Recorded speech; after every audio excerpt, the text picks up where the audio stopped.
Journée ensoleillée, mais ça donne envie de rester dehors. Donc, bienvenue à l'après-midi, aux classes de l'après-midi. Et notre première classe va commencer là. Donc, merci de prendre place rapidement. Et puis, on a avec nous Tara, on a Margot, et elles vont se présenter. Et voilà notre première classe. Génial. Bonjour à toutes. Je suis sûre qu'on aura plus de monde d'ici la fin de la classe. Donc voilà, je suis reconnaissante à vous de me soutenir depuis le début. Je penserai à vous à la fin. Donc moi, c'est Margot Inek. J'ai grandi ici à Paris. J'ai grandi même dans cette église et certaines d'entre vous me connaissez depuis que je suis toute bébé. Mais donc aujourd'hui, je m'occupe du groupe des étudiants. Ça fait partie de mon travail. Et avec mon mari Bruno. Et spécifiquement aujourd'hui, c'est pas de ça que je veux vous parler. Je veux vous parler du rôle que les femmes ont joué dans le travail, dans la mission de Jésus sur la terre. Et je vais vous montrer quelques exemples d'histoires qui exposent non seulement l'impact que Jésus a eu sur les femmes, mais aussi sur comment les femmes ont eu un impact sur Jésus et sa mission. Et notamment, on va voir qu'elles ont fait ressortir de Jésus certains aspects de son caractère qu'on ne connaîtrait pas sans elle. Et je vais vous parler du premier miracle de Jésus, pour illustrer un peu ce que je vous dis. Saviez-vous que le premier miracle de Jésus a été prompté par une femme? Et pas n'importe laquelle, c'est Jésus, sa mère. Alors, je ne vais pas le lire, mais c'est donc en Jean 2, versets 1 à 11. L'histoire, en gros, c'est que Jésus, il est invité à un mariage. Il y a ses disciples et sa mère, notamment. Et malheur, il manque du vin. Marie, elle regarde Jésus comme « Ok, c'est ton tour, c'est maintenant, tu vas faire quelque chose pour ça. » Et Jésus dit « Non, mais mon heure n'est pas venue. » Marie, elle fait comme si elle n'avait pas entendu et elle dit « Ok, au serviteur, vous faites ce que Jésus vous dit. » Et puis Jésus dit « Bon, bah ok, je vais faire alors. » Et donc c'est une dynamique un peu rigolote et je ne sais pas exactement expliquer qu'est-ce qui se passe. Est-ce que Marie a changé la vie de Jésus? Est-ce que Jésus a obéi à Marie juste parce que c'est sa mère? Comment Marie même savait que Jésus pouvait faire ce miracle puisque c'était son premier miracle? Bref, il y a beaucoup de questions auxquelles je n'ai pas forcément les réponses. En tout cas, le résultat de tout ça, c'est que Jésus fait ce jour-là son miracle. Et son premier miracle, c'est quoi? C'est pas la guérison miraculeuse d'un homme qui avait besoin d'un lépreux, quelque chose comme ça qui était réellement... Son premier miracle, c'est qu'il change de l'eau en vin. Il n'y avait pas de vin. Et maintenant, il y a du vin. Et ça, c'est son premier miracle. Et je pense que de ça sort particulièrement ce côté du caractère de Jésus. C'est que c'est pas un homme légaliste, c'est pas un homme rigide et strict qui pense qu'au spirituel et pas du tout au physique. En fait, c'est un homme comme nous. Il aime le vin, on aime le vin. Et c'est pour ça que je pense que ça nous marque autant ce miracle. C'est un des miracles les plus connus de Jésus. Et ce côté-là du caractère de Jésus, on le connaît que grâce à ce miracle. Et on le connaît que grâce à Marie, en fait, peut-être. Et je crois qu'il y a d'autres miracles, d'autres aspects du caractère de Jésus qu'on connaît que grâce aux femmes.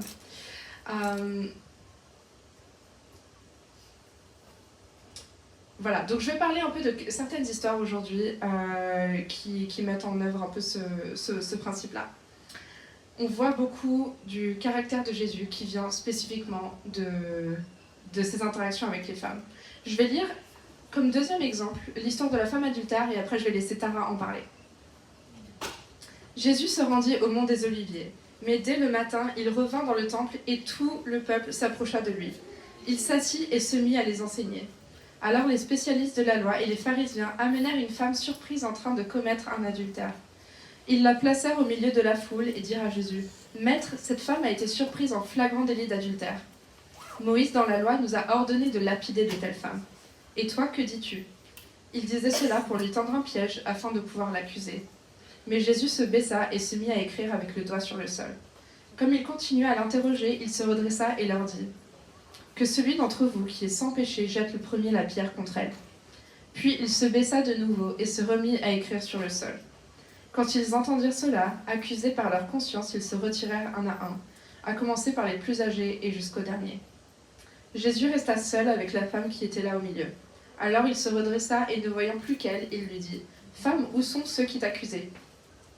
Personne ne t'a donc condamné ?» Elle répondit « Personne, Seigneur. » Jésus lui dit, moi non plus je ne te condamne pas. Vas-y et désormais ne pêche plus. Je vais laisser Tara parler de comment elle se reconnaît dans cette histoire. Merci beaucoup, Margot. C'est vrai que cette écriture me touche beaucoup. Et quand j'avais 14 ans et je commençais à découvrir qui était Jésus, c'était quelque chose qui m'a touchée autant plus que d'autres choses.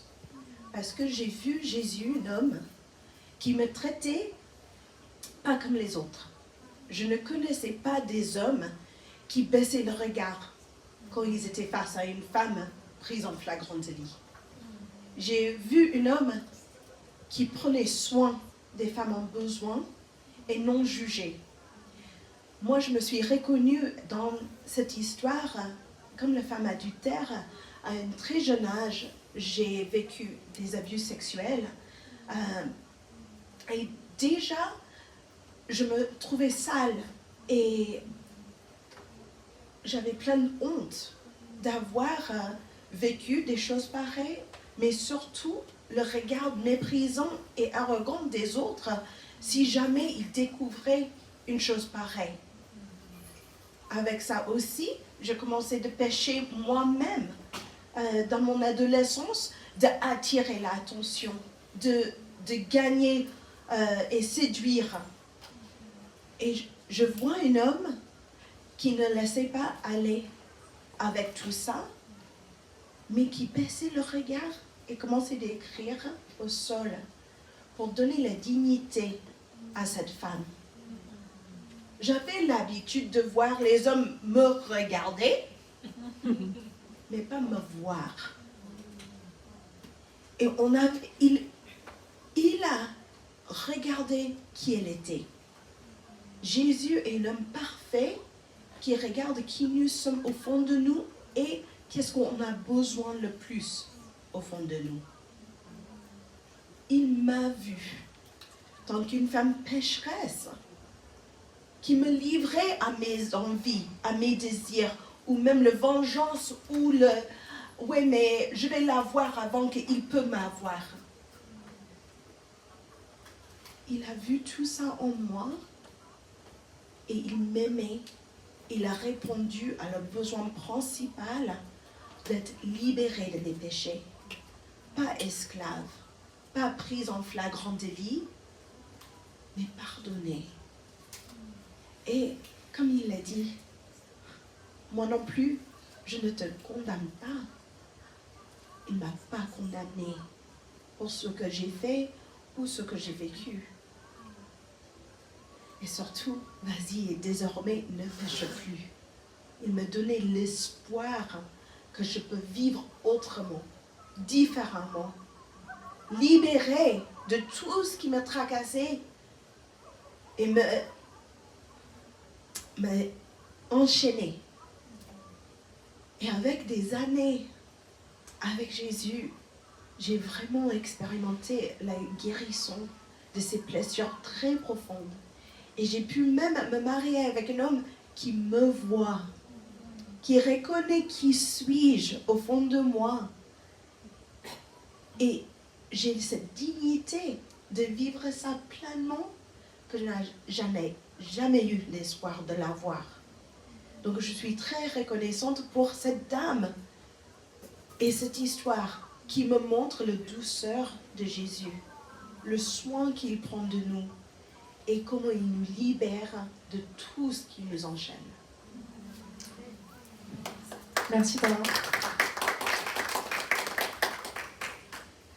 Donc cette histoire qu'on a lue, elle a quelques points communs avec les deux prochaines qu'on va lire. Les grandes lignes, c'est à peu près pareil. Une femme qui est humiliée, méprisée par les hommes autour d'elle. On connaît ça. Et Jésus, non seulement défend cette femme, mais utilise cette femme comme exemple pour donner une leçon aux hommes autour d'elle. Ça, c'est intéressant. Et ce que j'aime encore plus avec les deux prochaines histoires qu'on va lire, c'est que cette leçon même qu'il donne aux hommes dans cette scène, ces femmes-là le savaient déjà. Et donc elles avaient compris quelque chose par rapport à Jésus que les hommes n'avaient pas compris. Donc je vais lire en Luc 7, la prochaine histoire, celle de la femme pécheresse. Un pharisien invita Jésus à manger avec lui. Jésus entra dans la maison du pharisien et se mit à table. Une femme pécheresse qui se trouvait dans la ville apprit qu'il était à table dans la maison du pharisien. Elle apporta un vase plein de parfums et se tint derrière aux pieds de Jésus. Elle pleurait et bientôt elle lui mouilla les pieds de ses larmes, puis les essuya avec ses cheveux, les embrassa et versa le parfum sur eux. Quand le pharisien qui avait invité Jésus vit cela, il se dit en lui-même: si cet homme était prophète, il saurait qui est celle qui le touche et de quel genre de femme il s'agit. Il saurait que c'est une pécheresse. Donc ce qui se passe ici, c'est cette femme, elle va dans une maison avec quelqu'un qu'elle ne connaît pas spécialement, Simon, et juste elle se jette aux pieds de Jésus, elle pleure à ses pieds, elle essuie ses pieds avec ses cheveux, vous imaginez, et elle met du parfum sur les pieds de Jésus. Est-ce que vous êtes déjà humilié devant quelqu'un comme ça? Moi jamais. Elle devait être dans vraiment le désespoir. Je vais continuer au verset 40. Jésus prit la parole et lui dit: Simon, j'ai quelque chose à te dire. Maître, parle, répondit-il. Un créancier avait 2 débiteurs. L'un d'eux lui devait 500 pièces d'argent et l'autre 50. Comme il n'avait pas de quoi le rembourser, il leur remit à tous 2 leurs dettes. Lequel des 2 l'aimera le plus? Simon répondit: celui, je pense, auquel il a remis la plus grosse somme. Jésus lui dit: tu as bien jugé. Puis il se tourna vers la femme et dit à Simon: tu vois cette femme? Je suis entré dans ta maison et tu ne m'as pas donné d'eau pour me laver les pieds, mais elle les a mouillés de ses larmes et les a essuyés avec ses cheveux. Tu ne m'as pas donné de baiser, mais elle, depuis que je suis entrée, elle n'a pas cessé de m'embrasser les pieds. Tu n'as pas versé d'huile sur ma tête, mais elle a versé du parfum sur mes pieds. C'est pourquoi je te le dis, ses nombreux péchés ont été pardonnés, puisqu'elle a beaucoup aimé. Mais celui à qui l'on pardonne peu, aime peu. Et il dit à la femme: tes péchés sont pardonnés. Les invités se mirent à dire en eux-mêmes: qui est cet homme qui pardonne même les péchés? Mais Jésus dit à la femme: ta foi t'a sauvée, pars dans la paix. C'est quoi la leçon que Jésus fait ici à Simon? Est-ce que c'est... Bon, cette femme-là, elle avait beaucoup de péchés, donc c'est normal qu'elle soit reconnaissante. Toi, t'inquiète, t'avais moins de péchés, donc c'est normal que tu sois moins reconnaissant. Bon, c'est pas vraiment ça, je pense. C'est pas une question de nombre de péchés réels. C'est plutôt une question de perception de soi-même et de son péché. Cette femme se rendait compte qui elle était et combien elle ne méritait pas la grâce de Jésus. Simon, qui la méritait pas plus, il avait bien l'impression qu'il la méritait. Il avait l'impression que Dieu lui avait pardonné qu'une petite somme. Et c'est là où cette femme, qu'on appelle pécheresse, avait compris une réalité spirituelle importante qui était passée totalement par-dessus la tête de Simon. Jésus est le roi. Ma valeur ne vient pas de tout ce que j'ai fait ou pas fait. Je suis rien à côté de celui qui est le roi. Le regard des hommes ne compte pas si mon Seigneur me donne la grâce. Simon, lui, il pensait que sa valeur était assez grande et il accueillait Jésus presque comme son égal. Donc cette interaction, c'était une bonne occasion d'enseigner à Simon l'humilité et la grâce gratuite que Dieu nous donne. Mais est-ce que moi, en tant que femme, j'ai compris cet enseignement? Est-ce que ma valeur vient des choses que je fais ou ne fais pas, ou est-ce qu'elle vient de la grâce accordée par Jésus seul? On peut passer à une autre histoire qui est assez similaire, en Jean 12.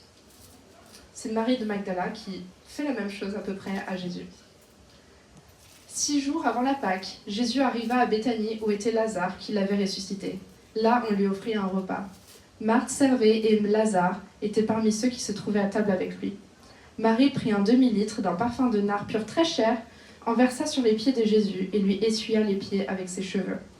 La maison fut remplie de l'odeur du parfum.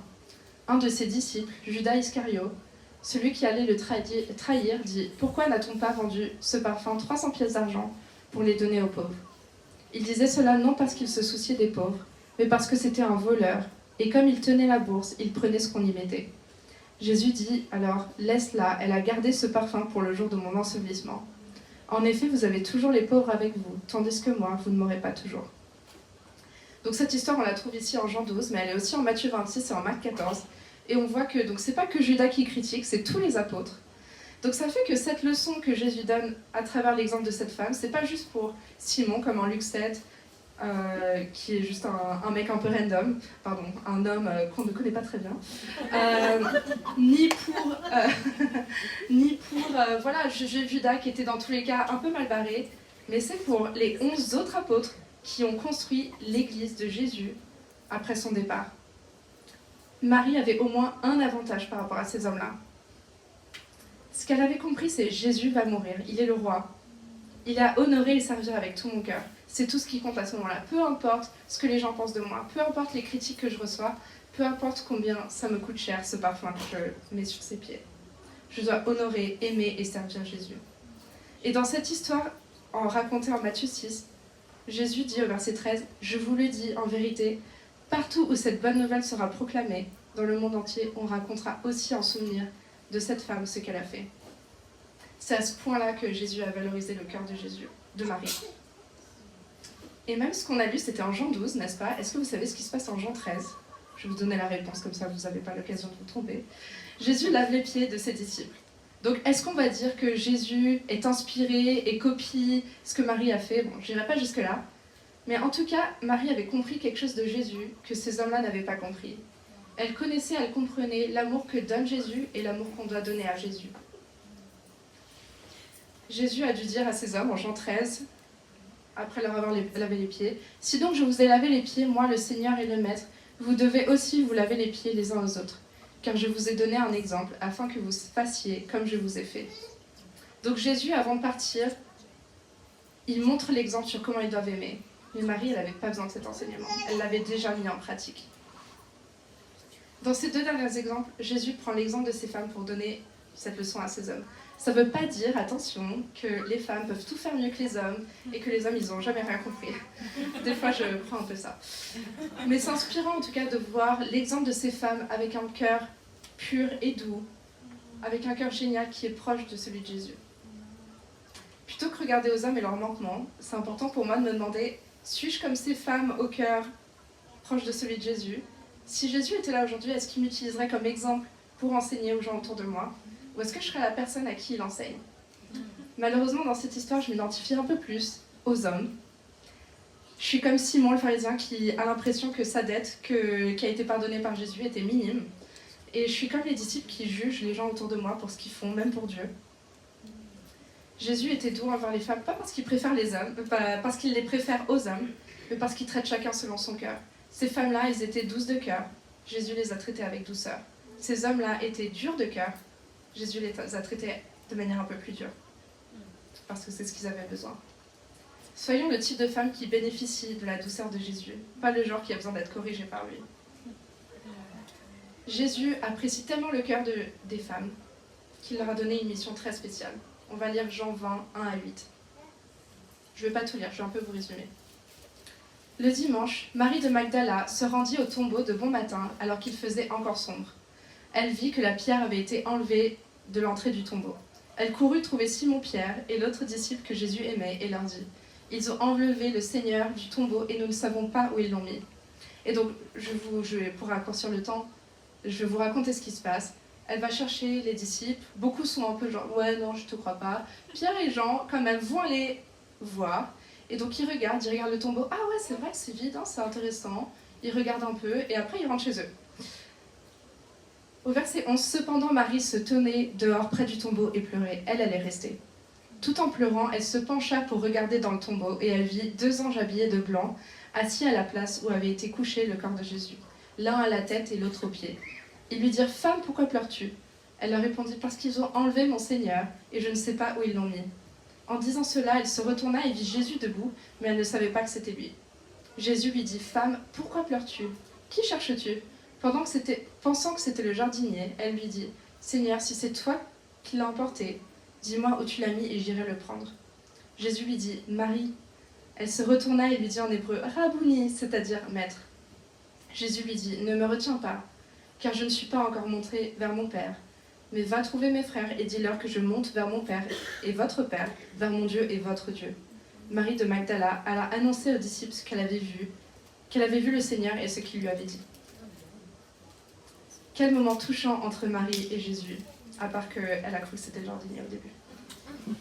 2 choses importantes. Les femmes ont été les premières à voir que Jésus est ressuscité. Et deuxième chose importante, elles ont été les premières à annoncer que Jésus est ressuscité. C'est ça la bonne nouvelle. La bonne nouvelle, c'est pas que Jésus est mort. C'est pas que Jésus est mort pour nos péchés. C'est surtout qu'il est ressuscité, vainqueur de nos péchés. Amen. Pourquoi est-ce qu'elle voit Jésus à ce moment-là? Elle est là en fait. Elle n'est pas juste là par hasard, au bon endroit, au bon moment. Elle est là pour servir. Elle a vu un besoin et elle est là pour le servir. Elle voit un besoin et elle sert. Si ces femmes avaient décidé de rester à la maison comme les hommes, et je ne sais pas ce qu'ils faisaient, peut-être quelque chose d'important, elles n'auraient pas vu ce qui s'était passé. Quand on prend soin des gens, quand on les aime et qu'on les sert, c'est alors qu'on voit les miracles. Les miracles ne se passent pas chez nous, ils se passent en dehors de chez nous, ils ne se passent certainement pas dans notre confort. Soyons des femmes comme elles, au contact des gens pour répondre à leurs besoins. Soyons des femmes qui aiment comme toutes ces femmes ont aimé. Soyons des femmes au cœur doux et pur, comme celui de Jésus. Soyons des femmes qui servent la mission de Jésus et soyons des femmes qui mettent en œuvre les rêves de Dieu sur la terre.